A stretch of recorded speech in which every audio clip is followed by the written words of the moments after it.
하세요 그랬어요. 그랬더니 이분이 장난하시는 거예요. 계속 김미정이 아니시면 이미정인가 박미정인가, 우리가 김이박이 많잖아요 우리나라에. 아시면서 일부러 장난을 하세요. 그래서 제가 이번에는 성폭력하지 마세요 이랬어요. 제 성은 구미정입니다 이랬어요.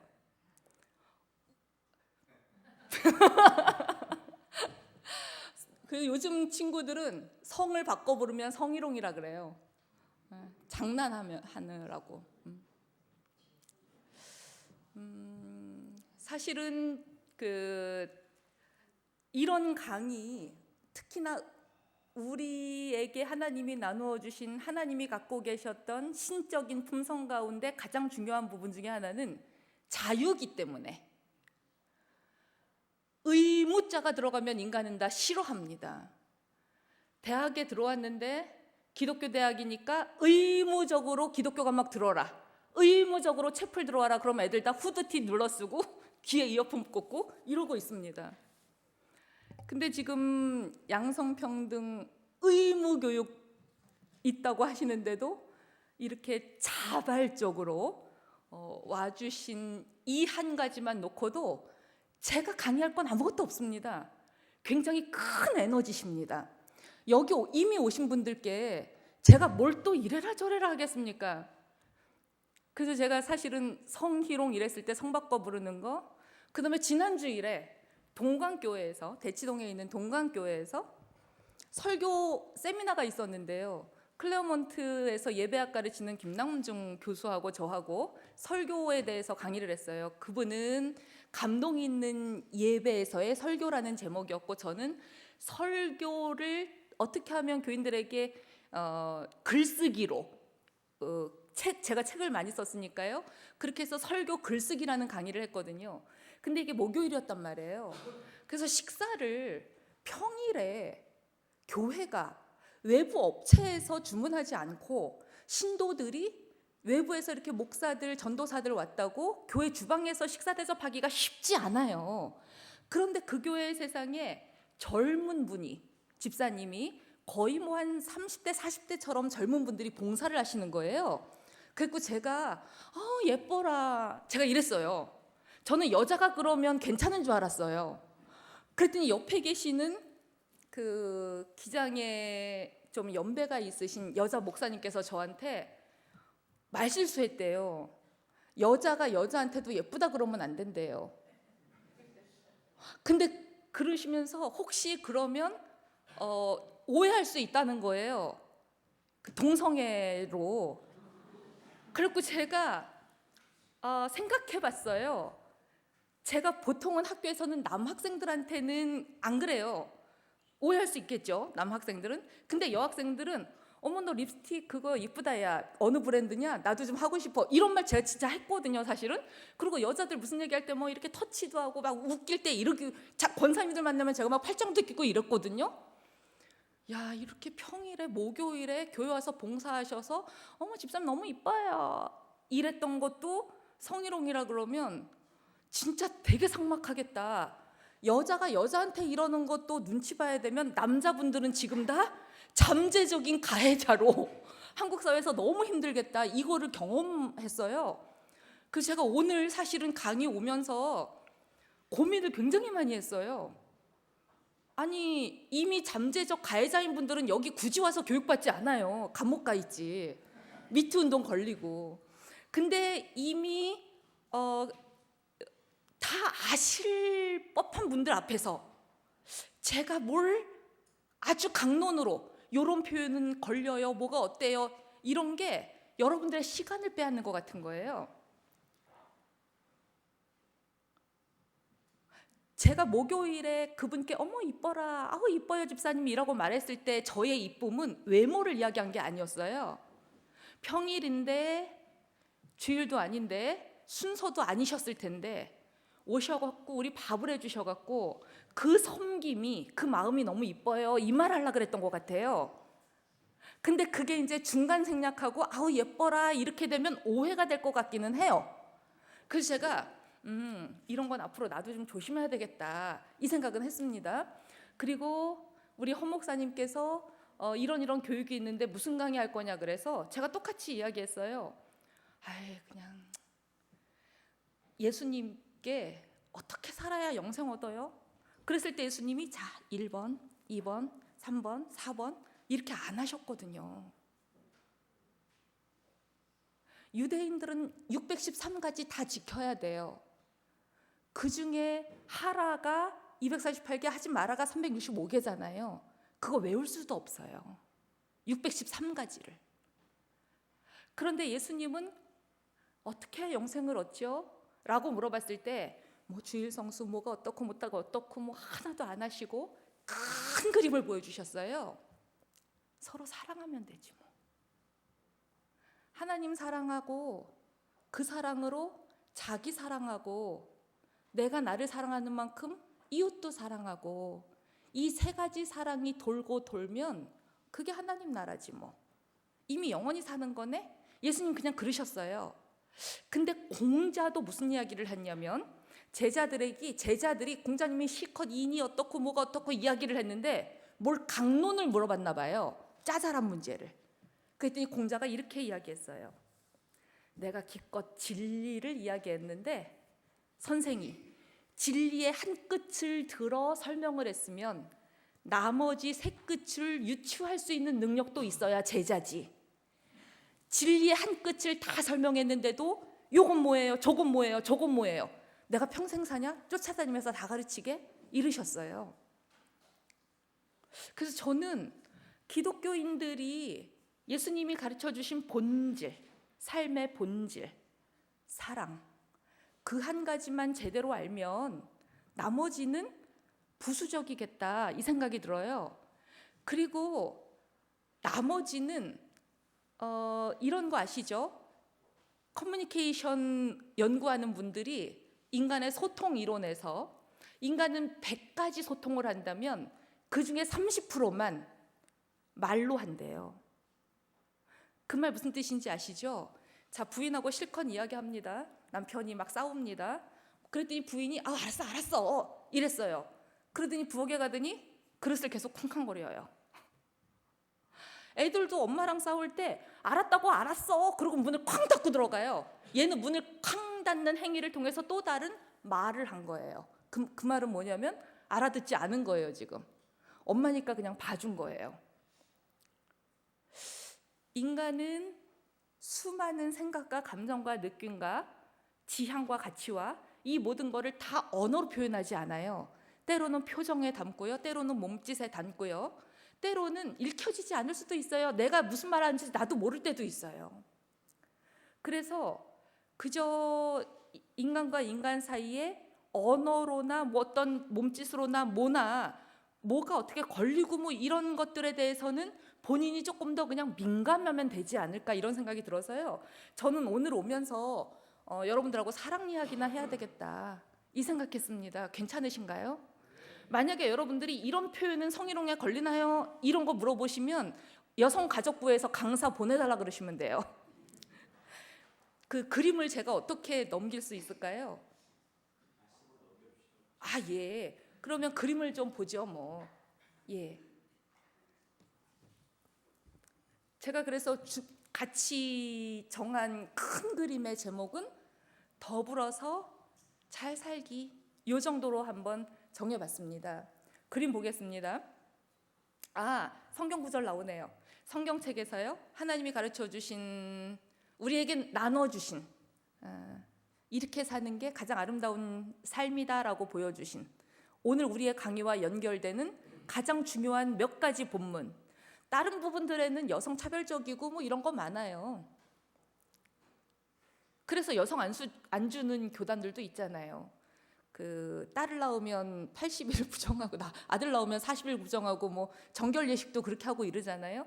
자, 그랬을 때 그 모든 문화적 한계를 뛰어넘어 보편 우주적으로 오고 오는 모든 세대가 진리로 받을 수 있는 남자 여자뿐만 아니라 인종과 계급과 모든 것을 뛰어넘어 보편으로 받을 수 있는 몇 가지 구절이 있습니다. 같이 읽어보겠습니다. 창세기 1장 27절입니다.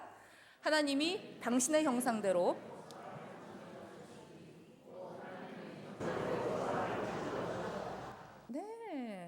그거 보시면 되죠 뭐. 자, 두 번째 구절 읽어봅니다. 시편입니다.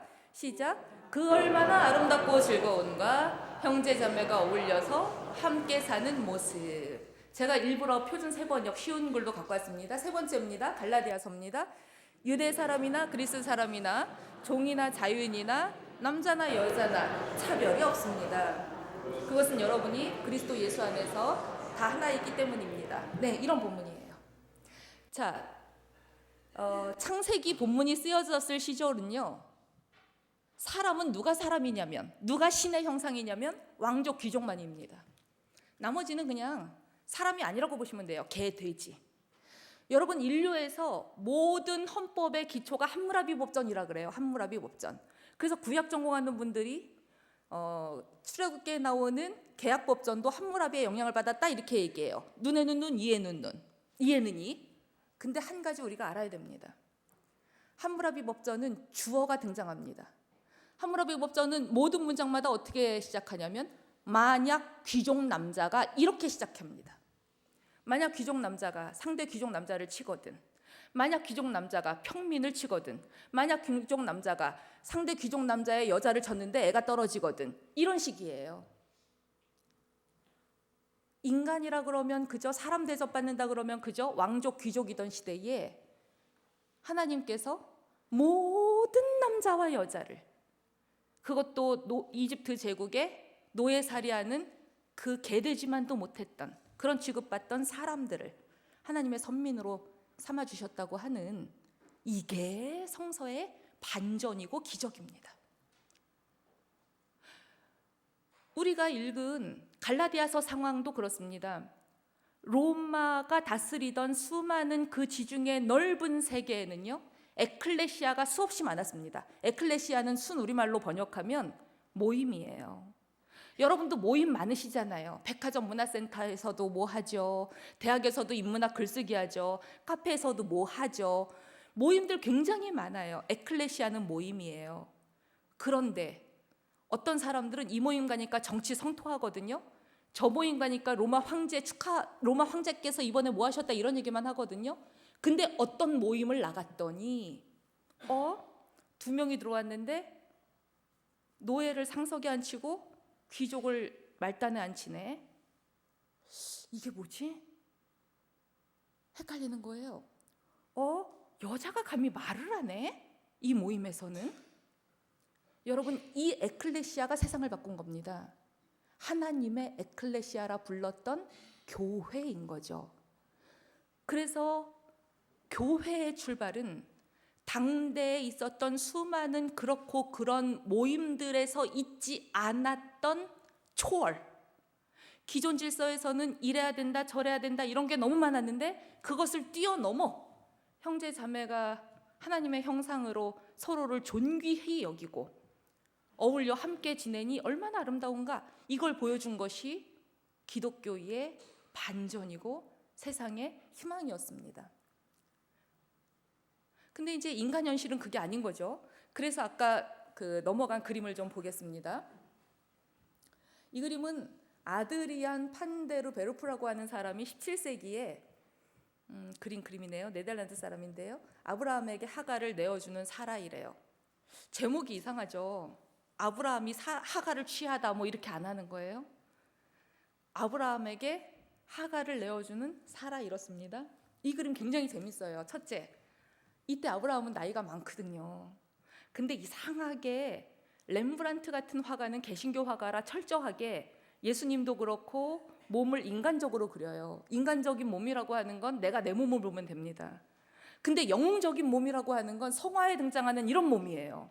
여러분, 아브라함의 나이가 지금 몇 살입니까? 근데 아브라함의 육체를 보십시오. 식스팩이 장난이 아닙니다. 이제 무슨 텔레비에 나오는 아이돌 가수입니다. 헬스클럽 10년 다녀야 겨우 이런 몸 나옵니다.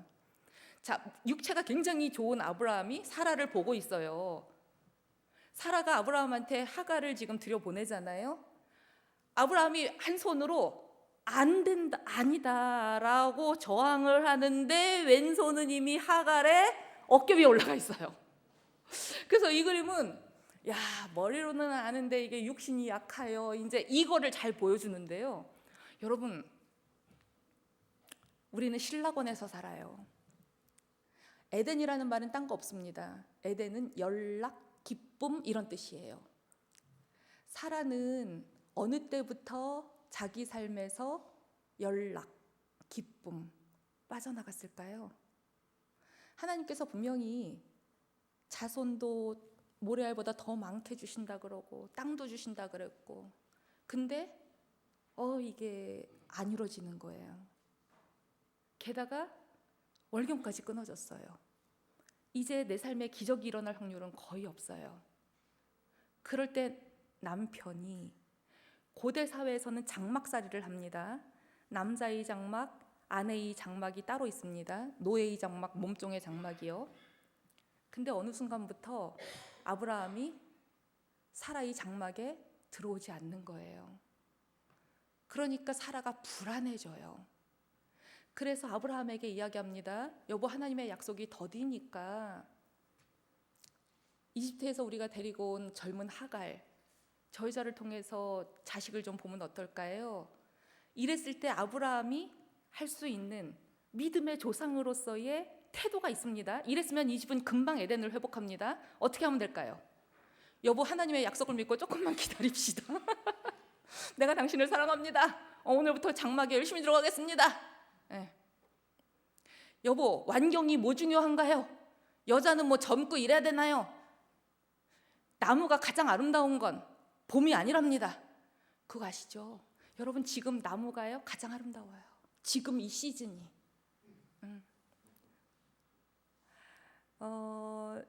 프로이드가 그런 얘기했거든요. 왜 인간은 3이라는 숫자를 그렇게 좋아할까? 삼위일체. 그 다음에 불교에도 삼장법사, 힌두교도 3가지 봄을 이야기하거든요. 삼신사상. 최진사댁에 딸이 셋이 있습니다. 그 중에 몇째가 제일 예뻐요? 금도끼, 은도끼 있습니다. 두 도끼 다 내 거 아닙니다. 꼭 3번째 도끼여야 합니다.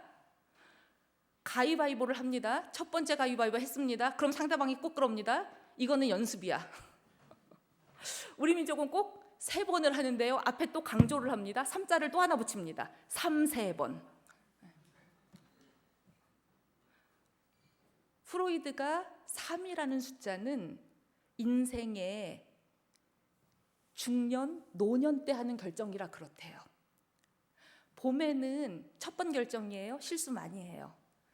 우리가 한창 젊고 팔팔하고 장년기일 때도 자기 힘만 믿고 잘못된 결정할 수 있습니다. 그러나 이제 인생이 50이 넘고 내가 살아온 날보다 하나님께 갈 날이 더 가까웠다라고 생각되는 3번째 단계로 넘어가면 이제는 결정이 신중해진대요. 그래서 3번째 결정, 이게 굉장히 중요하답니다. 이건 나무한테도 똑같습니다. 봄에 화려하게 꽃폈습니다. 그리고 여름에는 초록색으로 온 천하가 뒤덮였습니다. 그러나 우리는 여전히 추분이 지나고 상강이 되어서 나무가 찬서리를 맞으면 드디어 나무들이 울긋불긋 물드는 저 단풍을 바라보며 나무가 아름답다고 이야기합니다. 왜냐하면 나무는 여름에는 그 나무가 무슨 색으로 있었는지 우리가 몰랐어요. 초록색만 있어서. 근데 추분이 지나니까요, 밤과 낮의 길이가 달라지고요, 뿌리로부터 영양분을 이파리가 다 빨아먹었다가는 나무 전체가 죽거든요. 그러니까 이파리랑 줄기 사이에 두꺼운 막이 형성돼요. 그래서 뿌리로부터 더 이상 이파리로 아무 영양분을 끌어올리지 못해요. 그것을 떨켜층이라고 부릅니다. 생물학에서. 여전히 이파리로는 광합성 작용이 일어나는데 영양분은 덜 오기 때문에 점점점 초록색이 줄어들죠. 그럴수록 나무는 원래 자기한테 있던 색깔을 마음껏 발산합니다. 그래서 교회 오시는 권사님들이 빨간색 많이 입으시는 거예요. 아주 아름답습니다. 젊었을 때는 시커먼 거 입고 다녀요. 근데 나이 드시면요, 자기만의 색깔을 마음껏 뽐내십니다. 나무는 원래 안토시아닌이 많았던 색깔이었으면 빨간색으로 물들고요, 원래 카로티노이드 성분이 많은 나무였으면 주황색으로 물들고요, 크산토필이 많았으면 노란색으로 물들다가 그리고 장엄하게 뚝 떨어집니다.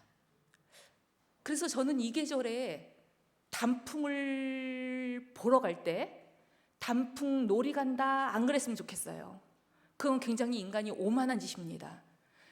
하나님의 우주적인 생명의 순환 현상에 자기의 욕심을 줄이고 아가페적으로 참여하는 나무의 장례식을 보러 가면서 단풍 놀이 간다, 단풍 구경 간다, 이런 말은 굉장히 오만해 보입니다. 우리가 누군가의 죽음을 보러 갈 때 구경 가거나 놀러 가지는 않거든요. 그래서 하나님이 만들어 놓으신 저 대자연의 법칙을 바라보면서 나무의 세 번째 선택, 이것 앞에서 우리가 조금 더 겸손해지는 훈련을 하러 갔으면 좋겠습니다. 그것이 바로 가을 수업하러 간다, 나무로부터 공부하러 간다. 기독교인이 이게 바로 창조 영성이 아닌가 싶습니다. 어쨌든 아브라함은 그게 안 돼서 이 집안이 꼬였어요. 이 집안이 어떻게 꼬였는지는 제가 말씀드리지 않을게요. 예, 다음 그림 보겠습니다. 마크 샤갈이라고 하는 화가입니다. 마크 샤갈은 마크라고 하는 단어가 성경에 나오는 마가복음 할 때의 마가예요. 원래 이 사람은 러시아에서 태어난 유대인 난민이에요. 러시아에 있는 난민촌에서 태어났어요. 유대인이에요. 그래서 원래 이름은 모세입니다. 모세. 근데 러시아가 조금 있으면 소비에트 연방으로 넘어가고 공산주의가 부흥하고 1차 세계대전, 2차 세계대전 일어날 판인 거예요. 그래서 프랑스로 망명해서 활동합니다. 나중에 미국 가고 막 이럽니다. 그래서 기독교 서방 세계에 조금 더 어필할 수 있는 이름으로 바꾼 게 마크, 마가입니다. 그는 굉장히 가난하게 태어났어요. 이제 조금 있으면 정말 러시아, 유대인이니까 일제강점기에 징용 끌려가는 거랑 똑같아요. 유대인 난민으로 조그만 마을에 사니까요. 미술학원 다니고 아무리 실력 좋아도 다 상관없어요. 러시아가 군인으로 뽑아서 1차 세계대전 내보낼 판입니다. 바로 그때 유대인들은 원래 땅을 소유할 수가 없기 때문에 부동산에 못하니까 동산에 투자를 많이 합니다. 그래서 유대인들이 금은, 기금속, 금융산업 이런 걸로 많이 컸습니다. 학교에서 만난, 연극하다 만난 어떤 아리따운 여인이 마음에 든다 그러는 거예요. 그리고 이 집은 굉장히 부유한 보석상이에요. 그래서 둘이 사랑에 빠져서 결혼을 해서 징용에 안 끌려나갑니다. 돈을 써가지고요. 자, 그 그림을 한번 볼게요. 자, 샤갈이 20대에 그 여자와 만나고 사랑을 느끼고 결혼을 약속받은 날, 그날 그림의 제목은 생일입니다. 누군가를 정말 사랑하면 다시 태어나는 거죠. 생일이라고 하는 작품이에요. 자기는 그 여성과 만나서 새로 태어났대요. 그리고는 다음 그림입니다. 둘이 산책을 나가요. 공중을 붕붕 떠다니는 것 같죠. 여러분, 우리가 왜 마크 샤갈 그림을 보려고 하냐면요, 여러분도 다 해보셨으니까 누군가를 사랑하면 신체가 먼저 반응을 합니다. 가슴이 쿵쾅거리고요, 잠을 못 자요. 안 먹는데 배가 불러요. 근데 이런 현상이 10년, 20년 가면 그 사람은 죽습니다. 가슴은 계속 뛰니까 심장마비 걸리고요. 잠을 못 자면 인간은 죽어요. 안 먹고도 영원히 살 수 있는 사람은 없습니다. 그래서 우리의 신체는 이 사랑에 빠지는 현상을 적절하게 유효기간을 둡니다. 신체 전체가 살기 위해서. 학자들은 대략 2년이라고 이야기합니다. 2년이 지나면 더 이상은 손을 잡아도 가슴이 뛰지 않아요. 옛날에는 진짜 옷깃만 스쳐도 막 소름이 돋고 막 전율하고 이랬는데요. 막 5년, 10년 지나보세요. 기적이 일어나요. 아침에 나간 남자가 저녁에 또 들어와요. 내일도 이 일은 계속 반복돼요. 영원히. 새롭지가 않아요. 그리고 그 남자에게도 기적이 일어나요. 집에 들어왔는데 그 여자가 또 있어요. 아침에 나갈 때 본 여자가. 근데 이제 궁금하지가 않죠. 세월이 너무 지나면 익숙하기 때문에 궁금하지 않아요. 머리를 잘랐는지, 여러분 이게 또 버벌 랭귀지, 언어로 표현되는 건 30%밖에 없어서요. 여자들은요, 내가 말하기 전에 알아봐 주기를 원해요. 70%에 강해요. 그래서 여자가 굉장히 어필합니다. 여보 나 뭐 달라진 거 없어? 막 이러잖아요. 근데 남자는 모르겠는 거야. 뭐가 달라졌는지. 저는 이제 번역을 많이 했는데요. 번역을 하다 보니까 철학 개념 가운데 external relation, internal relation 이 단어가 나와요. 그게 이제 미국의 존 카비라는 신학자의 책을 번역하다 보니까 과정 철학의 중요 개념이래요. 그 제가 철학 사전을 다 찾아봤어요. 그랬더니 external relation은 외연 관계, internal relation은 내연 관계 이렇게 번역돼 있어요. 그러니까 확 와닿았어요. 왜냐하면 제가 내연녀가 무슨 말인지 알거든요. 내연녀가 뭐죠? 내연녀? 남자가 부인이 따로 있는데 숨겨놓은 여자, 내연녀. 근데 철학에서요? 그러면 부인은 외연녀인 거예요. 내연녀가 있으면 부인은 외연녀가 돼요. 철학에서는요, 지금 내연 관계는 어떤 관계냐면 그것이 없으면 내 존재가 죽어요. 하나님과 우리는 내연 관계예요. 그런데 외연 관계는 뭐냐면 그것과 나 사이에 아무 영향을 미치지 않는 관계예요. 그게 외연 관계예요. 인간은 많은 경우에 외연 관계, 내연 관계가 적절히 뒤섞여 있는 거예요. 우리는 수많은 만남을 통해서 이 자리에 오거든요. 오다가 교통경찰도 막 손들고서 이런 거 정리도 하고요. 택시 타면 택시비도 냈고요. 이런 건 내연 관계가 아닌 거예요. 남자를 만났지만. 그러나 누군가를 만나면 그 관계는 내연 관계로 가거든요. 그리고 내연 관계가 되면 내 존재에 영향을 미치기 때문에 첫 번째 일어나야 하는 현상은 상대방이 궁금한 것입니다.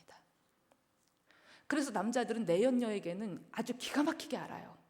머리를 염색했네, 머리를 잘랐네, 너는 짜장면을 좋아해, 짬뽕을 좋아해. 근데 10년을 살아도 부인은 몰라요. 왜? 영향을 안 미쳐요. 다음 그림 볼게요. 그래서 우리가 이 마크 샤가를 보는 거예요. 이 사람은 2년만 지나면 이 현상이 없어지나 이거 볼 거예요. 벨라라는 여자를 만났잖아요. 그게 1915년이었습니다. 1차 세계대전 때예요. 사랑하는 여자 만났어요. 나의 새로운 생일이에요. 자, 2년 지났잖아요.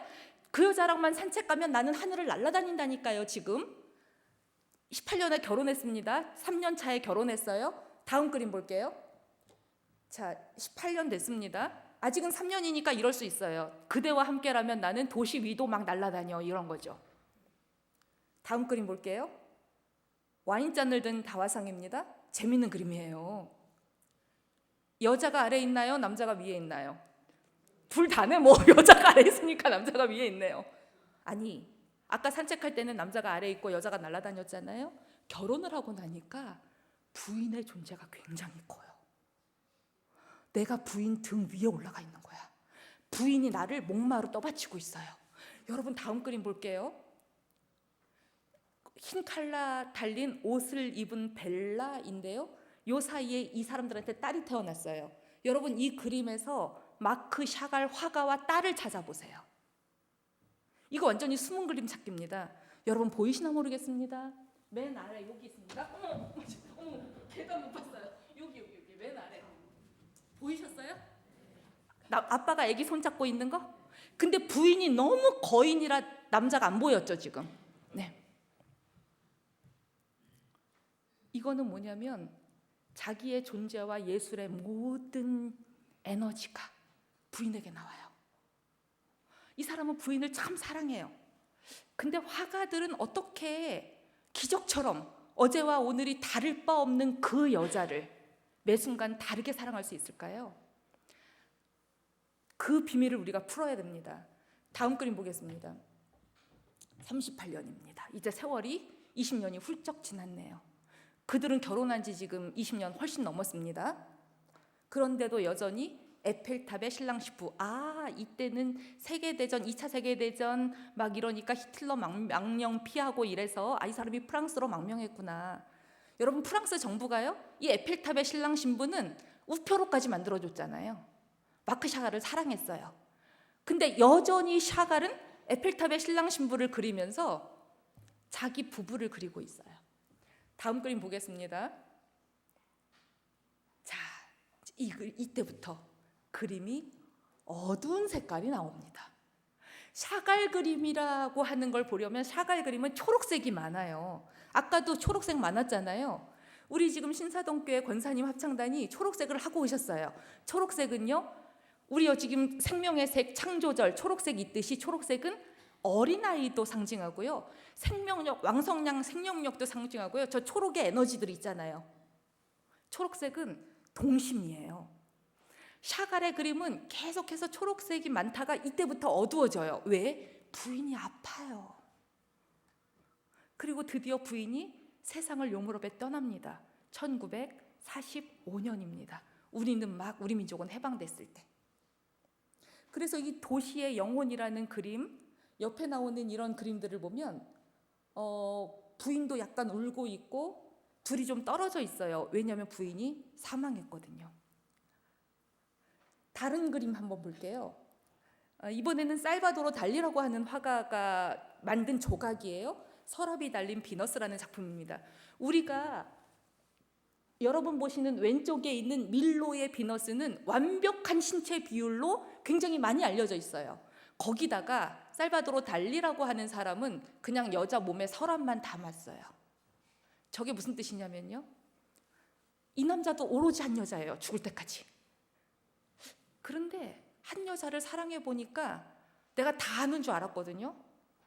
근데 부인의 머리를 조금 이렇게 열어보니까 부인한테 내가 몰랐던 게 너무 많아. 대화를 할수록 부인이 무슨 마음인지 무슨 생각인지 잘 모르는 것들이 너무 많아.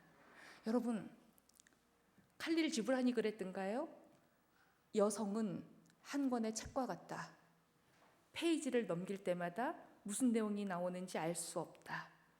그러나 책을 다 읽고도 여전히 모르겠다.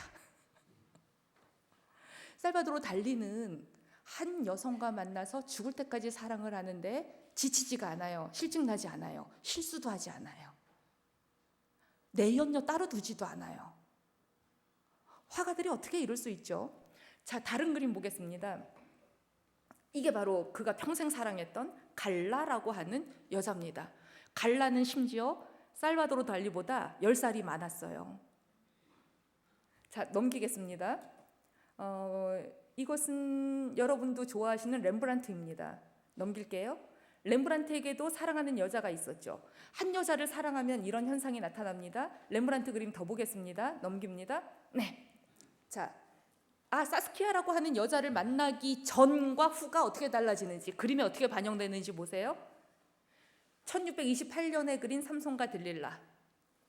성경을 읽을 때 남성의 시각으로만 본 거예요. 다른 목회자들 설교하는 대로만 봤습니다. 들릴라는 삼손을 꼬셨고요.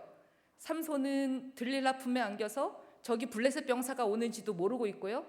들릴라는 삼손의 머리카락을 만들면서 이 삼손의 비밀은 여기에 있어요 라고 알려주고요. 이제 저 병사가 오면 머리카락을 자를 거고요. 근데 사스키아라고 하는 한 여성을 사랑했어요. 여러분, 예술가들은요, 익숙한 것에서 새로운 걸 찾아내는데 능한 사람이에요. 우리가 그림을 많이 보면 그 감성이 생겨요. 화가들이 왜 한 부인을 늘 새롭게 사랑할 수 있냐면 그 여자를 캔버스에 담을 때마다 저 여자는 새로운 여자가 되어 있어야 해요. 늘 익숙하면 아무것도 보이지 않아요. 근데 저 여자를 아주 낯선 여자라고 생각하고 그림에 담을 때마다 이 여성은 낯선 여인으로 나하고 새롭게 연애를 합니다. 화가들은 그게 참 잘 되고 있어요. 그래서 렘브란트 같은 경우는요, 한 여자를 사랑해 보니까 여자의 눈으로 성경을 읽고 싶어졌어요. 그래서 들릴라의 시각으로 읽어봤습니다. 우리가 얼마나 그동안 삼손의 시각으로만 읽었는지가 여기서 드러나요. 자, 들릴라가 삼손을 사랑했나요? 성경엔 들릴라는 삼손 사랑했다고 안 나와요. 블레셋 방백들이 소갈 골짜기에 사는 들릴라를 찾아와서 우리 민족이 저렇게 저 사사한테 핍박을 받고 있으니 전쟁하면 맨날 쟤네가 이기고 그러니까 네가 가서 제 힘의 비밀을 좀 알아와 다오 하고서 돈을 줬어요. 일제강점기에 조선 여자가 일본 조선 총독부 장군한테 비밀 캐내오면서 사랑해서 막 이렇게 안 해요. 그냥 딱 할 일만 해요. 게다가 돈까지 줬잖아요. 얼마 받았을까요? 여러분은 한 번도 안 궁금하셨죠? 전 갑자기 이 그림 보니까 그게 궁금해졌어요. 왜냐하면 이 그림에선 들릴라가 주인공이거든요.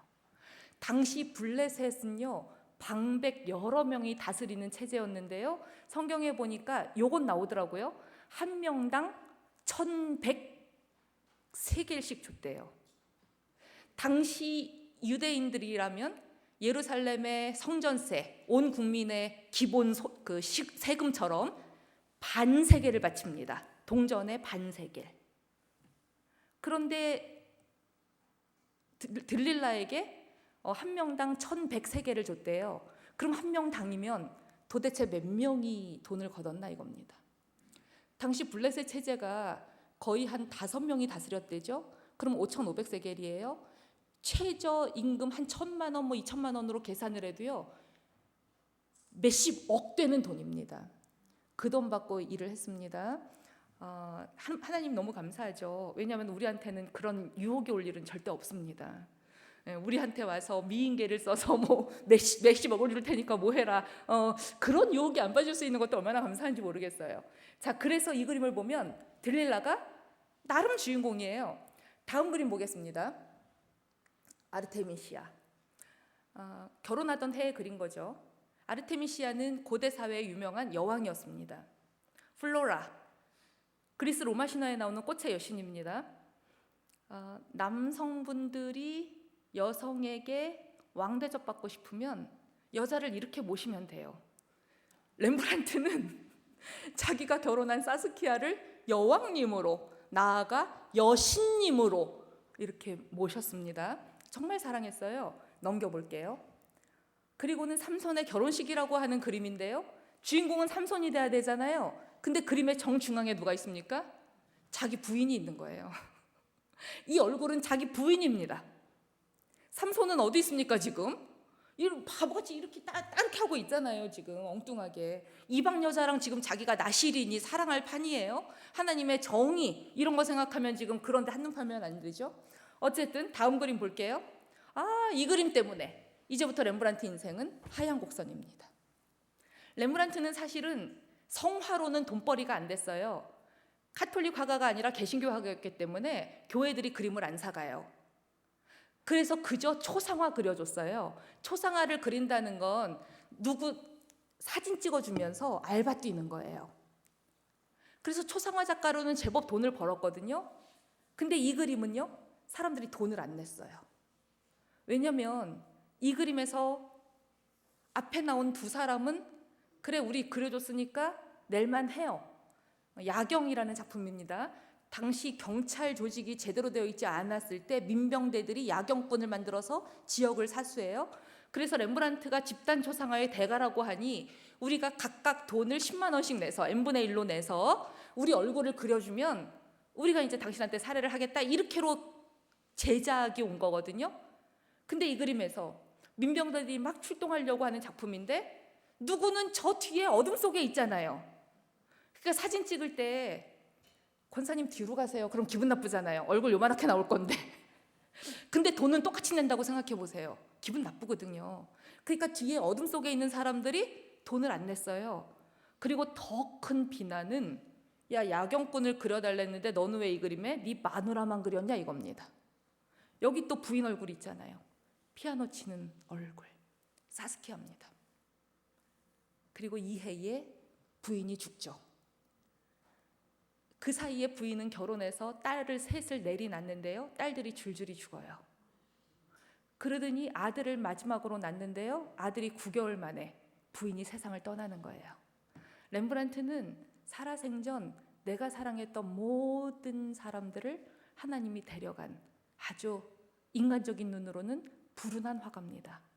그러나 하나님께서 그의 붓에 마음껏 축복을 베풀어 주셔서 그의 붓은 수많은 신학을 화폭에 담아냈죠. 이 그림을 보겠습니다. 자, 이 그림이 이제 앞건입니다. 원래 이 그림은 하나하나 되었어야 되는데 제가 한 페이지에 일부러 비교하라고 2개를 넣어버렸네요. 한 그림은 조금 젊어서 그려서 이것은 밧세바라는 작품이에요. 여러분은 밧세바를 다윗이 궁으로 불렀던 사건에 대해서 어떻게 이해하고 계십니까? 이것은 간음입니까? 강간입니까? 요한복음 8장에 보면 간음하다가 현장에서 걸린 여자 이야기 나와요. 간음이라고 하는 말은요, 어덜터리, 영어로는 어덜터리. 나다나엘, 그 누구죠? 저기 A 주홍글씨라고 하는 작품도 간음이라고 하는 단어죠. 간음은 간통하고 같은 말입니다. 화간하고 같은 말입니다. 만약에 요한복음 8장의 여자가 간음하다 현장에서 걸렸고 간통이었고 화간이었으면 상호 동의하에 한 거기 때문에, 상호 동의하했다는 말은 서로 사랑하는 거기 때문에 사람들이 여자만 끌고 갈 때 남자가 저도 데려가세요, 사랑해요 이랬어야 하죠. 그런데 남자는 없어요. 이미 도망갔나 봐요. 그러면 여자는 현장에서 잡혀서 끌려가는데 남자가 없다면 사랑하지 않은 거예요. 그리고 이 경우는 많은 변수를 집어넣을 때 만약에 표창원 교수가 와서 프로파일링을 한다면 이건 간음이 아니라 강간입니다 이렇게 말할 소지가 높습니다. 다윗 왕의 경우는 어떻습니까? 성경은 뭐라고 이야기하고 있나요? 군인들은 다 전쟁에 나갔습니다. 사울도 언제나 자기 군인들이 전쟁에 나가면 따라 나갔던 군사령관입니다. 사울은 절대로 자기에게 왕이라는 칭호를 쓰지 않았습니다. 그런데 왕이라는 칭호는 다윗부터 씁니다. 그러니까 다윗은 멜렉, 왕이기 때문에 병사들은 전쟁에 나가도 이제 더 이상 자기 손엔 피를 묻히지 않아요. 왕궁 궁궐을 저녁 무렵 거닐었대죠. 이스라엘은 정말 그래요. 왕궁이 높으면 지붕들이 낮으니까 저쪽에서 뭐 하는지 보일 거예요. 한 여자가 목욕을 하고 있어요. 사무엘기는요, 사무엘이 이것을 기록하면서 우리가 오해할까 봐 이 여자가 왜 목욕하는지까지 성경에 적어두었습니다. 이 여자는 지금 월경 기간이 끝나서 정결 예식을 거행하는 중이에요. 그러니까 몸을 깨끗하게 목욕 제례를 하고 이 정결예가 끝나면 종교 의식을 하는 거니까 제사장에게 가서 다시 일상생활로 복귀하면 되는 거죠. 자, 근데 다윗 눈에 그 여자가 아름답게 보인 거예요. 육정이 올라왔습니다. 누군지 알아봐라 이래요. 사무엘기하 13장 3절에 이렇게 나옵니다. 엘리암의 딸로서 햇사람 우리아의 아내 밧세바입니다. 이렇게 성경에 써 있어요. 성경에서는 여성을 표현할 때 아버지의 딸이라고만 소개하든가 어떤 남편의 아내라고만 소개합니다. 둘 중에 하나만 써요, 대충. 아니면 그냥 이름만 딱 넣기도 해요. 여러분 누구 아는 사람, 아는 여성 있으면 한번 이름 대보세요. 그 여자를 소개할 때 누가, 어느 성경 기자가 아무개 아버지의 딸이자 아무개 남자의 부인입니다까지 세세하게 설명하는 경우가 몇 개나 있는지 별로 없습니다. 이 말은 뭐냐면 엘리암의 딸로서, 이 말은 당신이 늘 데리고 다니던 정예부대 아시죠? 충신 중에 충신입니다. 그런 사람 딸이에요. 그리고 햇사람이라는 말은 가나안의 히타이트족, 이방 민족인데 우리야라고 하는 사내, 야훼 하나님께서 내 인생의 빛이다라고 하는 거룩한 이름을 가진 신실한 군인, 이방 민족이고, 그런데 야훼 하나님의 신앙에 동조해서 당신을 위해 몸바치고 있는 우리아의 아내인 그런 밧세바입니다. 그래서 성서 저자는 바로 연결해서 4절로 이렇게 넘어갑니다. 그런데도 이렇게 표현합니다. 사람들이 보고했거든요. 이런 여자예요. 근데 성서 저자가 그런데도 다윗은 사람을 보내어 그 여자를 궁으로 불러들었다. 이 말은 성서 저자는 그런데도라는 말은 뭐죠? 우리 문장에서 그러면 안 되는데도. 성서 저자는 나름대로 객관적으로 평가하고 있습니다. 그런데 우리는 성서를 읽을 때 자꾸만 이 여자가 꼬셨다고 읽어요. 다시 말하면 폭력은 도둑질과 같아서 배고픈데 돈 안 내고 먹으면 도둑이듯이 여자가 배꼽티를 입은 거랑은 아무 상관이 없어요. 왜 밤에 돌아다니냐 이거랑은 아무 상관이 없어요. 그냥 그것을 범한 사람의 마음이 문제인 거예요. 성서 저자는 나름대로 객관적으로 평가하고 있습니다. 객관적으로 서술합니다. 근데 그것을 해석한 우리의 눈은, 제가 모든 관주 주석 다 찾아봤습니다. 그랬더니 유대인 역사가 요세푸스는 다윗은 그럴 수 없었다. 그러기에는 그녀가 너무 아름다웠기 때문이다. 이렇게 주석을 붙여놨어요. 다윗은 의로운 사람이고 매우 경건한 사람이었는데 무서운 죄를 범하게 되었다. 왜냐하면 여자가 너무 예뻐서.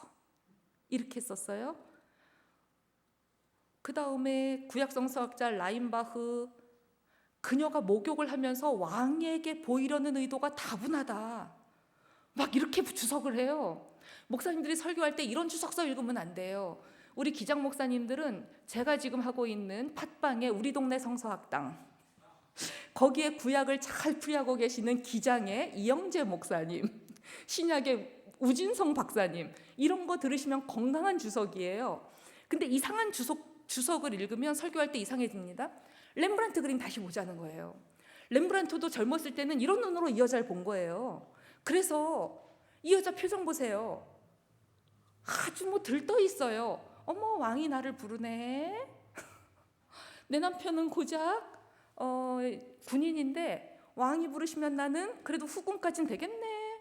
막 여자 표정이 너무 들떠 있고 기분 좋아요. 지금 왕의 궁전은 저쪽에 있고, 지금 이 그림은 죄송해요, 제가 한 페이지씩 하나씩 해야 되는데 저는 포인터로 제가 넘기는 줄 알고 나름 애니메이션도 넣고 효과를 넣어가지고 지금 그림이 겹쳤어요.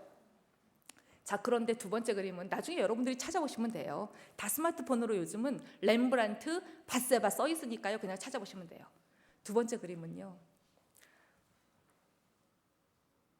굉장히 크게 그렸어요. 밧세바가 종이 들고 있어요. 성경에는 다윗이 이 여자 부를 때 편지 써서 종이 보냈다는 얘기 하나도 없어요. 종이에다 편지 썼다. 그림을 이해하면서, 예술을 이해하면서 이 성경에 없는 거 그렸네 라고 하면 우리는 이해하지 못하는 거예요. 예술가들은 일부러 이거를 발터 베냐민이라고 하는 학자가 이렇게 표현해요. 창조적 오독. 성경을 일부러 틀리게 읽는 척해요. 그러면서 우리의 눈을 또 하나 탁 띄워준다 이거예요. 그래서 밧세바가 손에 종이를 들고 있는데요, 놀랍게도 여러분 그림에 보시면, 여러분은 지금 잘 안 보이실 겁니다. 그러나 화질이 좋은 스마트폰으로 보면 보이십니다. 놀랍게도 이 여자가 든 종이의 끝에 피가 한 방울 딱 묻어 있어요. 피가 한 방울 딱 묻어 있어요.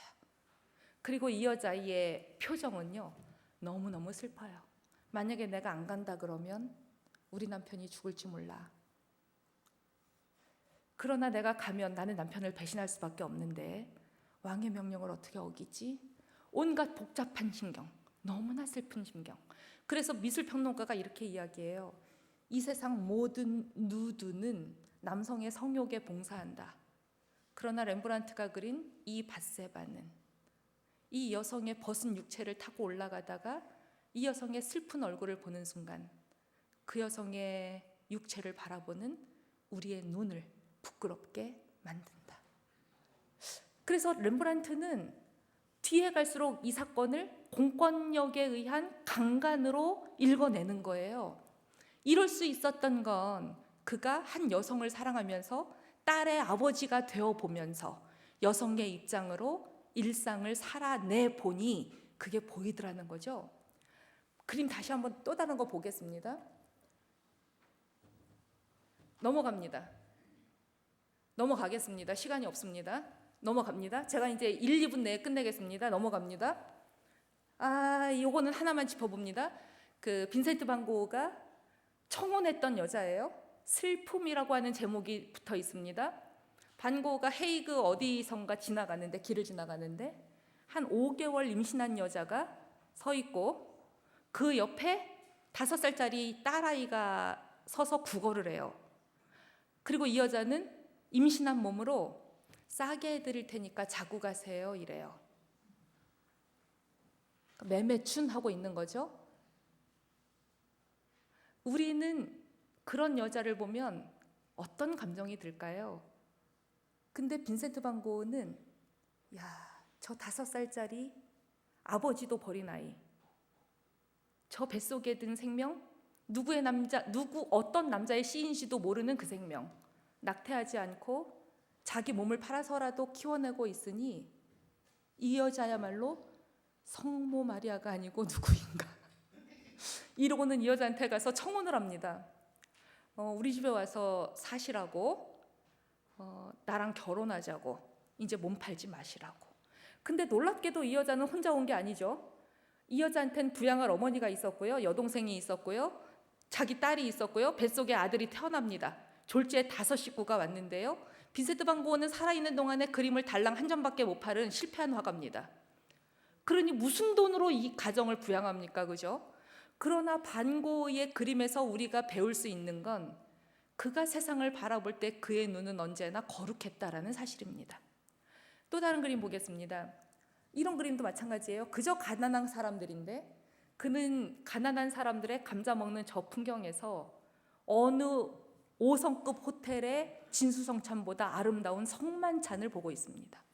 또 다른 그림 봅니다. 이 그림 보면 아이들에게 제가 질문을 합니다. 이 그림 제목 붙여봐. 그러면 아이들이, 대학생들이, 여러분은 뭐라고 제목 붙이시나요? 요즘 애들은 탈모 광고 찍습니까? 막 이래요. 내 머리칼 돌려도 막 이런 제목 나옵니다. 그럴 줄 알고 빈센트 반 고흐가 다시 한번 이렇게 그렸습니다. 네. 색깔을 칠해놨어요. 여러분, 빈센트 반 고흐는 시그니처 컬러가 있어요. 그게 바로 파란색과 노란색입니다. 그러면서 그는 글까지 써놨어요. 내가 그림에서 파란색을 썼을 때는요, 하나님의 무한하심입니다. 내가 그림에서 노란색을 칠했을 때는요, 하나님이 함께 하시는 만물에게서 풍겨져 나오는 따뜻한 사랑의 온기입니다. 다시 말하면 내 그림의 파란색, 노란색은요, 하나님의 임재입니다. 이렇게 표현했어요. 그래서 이 그림의 제목은 할아버지가 난로불 안에서 대출 어떻게 갚어? 우리 새끼들은 무슨 대학 가? 이거 걱정하는 게 아니라 이 그림의 제목은 영원의 문입니다. 다음 그림 볼게요. 이런 그림도 너무 신기한 거예요. 빈센트 반 고흐는 폴 고갱하고 그림 내기를 합니다. 한 여성을 두고 너는 어떻게 그리니? 서로 실험하는 거예요. 여러분이 보실 때는 어느 쪽이 고갱이고 어느 쪽이 고흐일까요? 이거를 알으려면 고흐의 눈을 가져야 돼요. 이 여자는 그냥 술집 여자예요. 동네 술집이고요, 술병 앞에 놓고 있고요, 뒤에서는 사람들 당구 치고요, 담배 피고요. 폴 고갱은 그대로 그렸어요.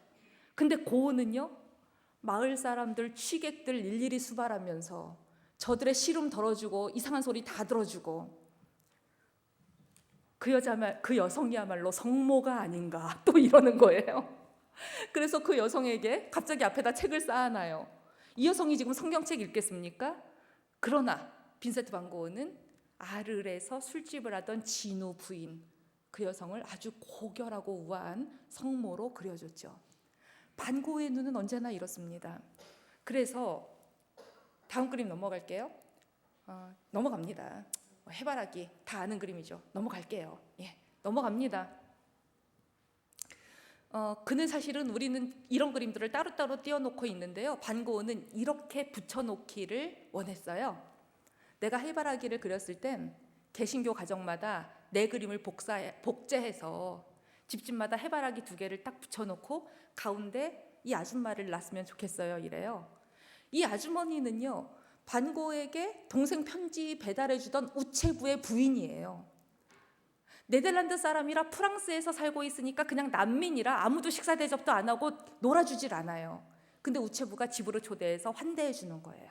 근데 그 집에 갔더니 애들은 줄줄인데 방금 몸을 푼 부인이 있어요. 여러분 보이십니까? 그 여성의 손에 있는 끈이, 이 끈만 그렸어요. 다시 말하면 이 끈은 아이의 요람이에요. 그래서 관람자는 이 그림 앞에 서면 우리가 아기가 되고 이 여성은 성모 마리아가 됩니다. 또 그래서 고흐는 양 옆에 있는 해바라기, 그것은 그리스도고요, 성모고요. 개신교 각 가정마다, 카톨릭은 학교 갔다 온 아이들, 회사에서 돌아온 사람들이 촛불 켜놓고 성모 마리아상 앞에서 기도하는 경건의 시간이 있는데, 개신교인들은 너무 그런 경건의 시간이 없으니 내 그림 2개 붙여놓고 가운데 성모 그림을 놓으시면 당신 집에 계신 그 어머니가 당신 아내가 성모이십니다. 일상에서 좀 거룩하게 살 수 있지 않을까, 이런 고민을 해본 겁니다. 넘어갑니다. 이게 바로 그런 내용을 담고 있는 편지입니다. 넘어갈게요. 시간이 너무 없죠? 넘어갈게요. 네, 뭐 그냥 넘어갑니다. 네, 헬라어 공부하자는 거예요. 이건 제가 방송에서 얘기했기 때문에 한번 보시면 되고요. 마가복음 강해 때. 자, 요 시는 같이 읽어보겠습니다.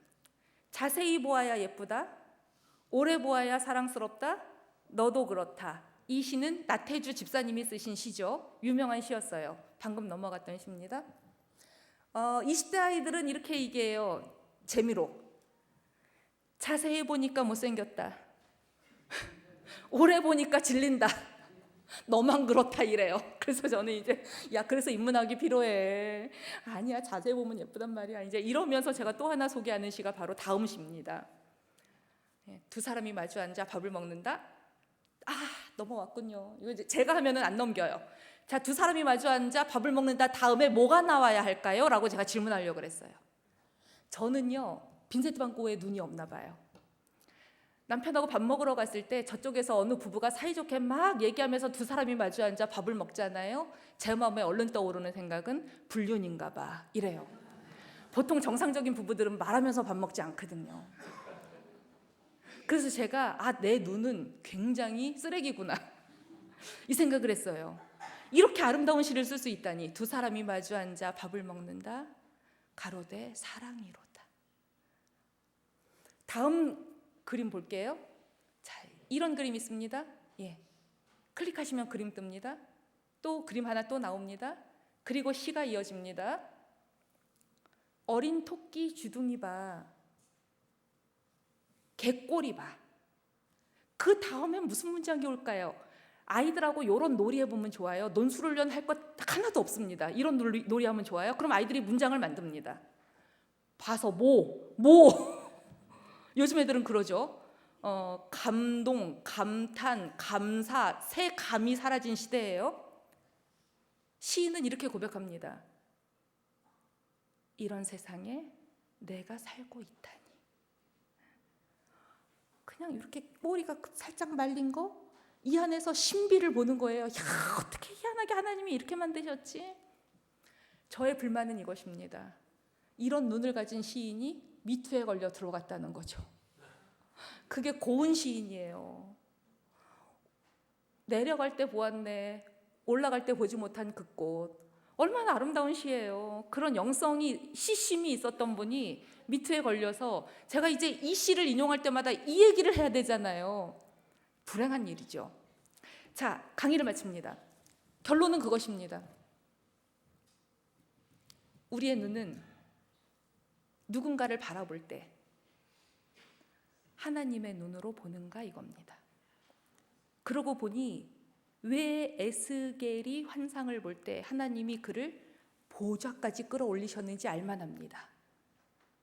하나님께서 그의 눈부터 하나님의 시각으로 동기화시켜주는 것이죠. 핸드폰 새로 살면 핸드폰 해주는 그 업체에서 유심 카드 빼가지고 모든 전화번호 다 바꿔줍니다. 이걸 동기화라고 부릅니다. 우리가 신앙인이 된다는 것은 하나님의 눈과 우리의 눈이 동기화되어야 하는데요. 어쩌면 우리의 눈은 많은 경우에 세상의 눈과 그대로 동기화되어 있는지 모르겠습니다. 그래서 우리가 앞으로 신앙생활하면서 또 혹시라도 주변에 실수하는 사람이 있다면 누군가를 바라볼 때 우리의 눈이 조금 더 온전해지기를 기도하는 교우님들이 다 되시기를 바랍니다. 고맙습니다. 경청해 주셔서.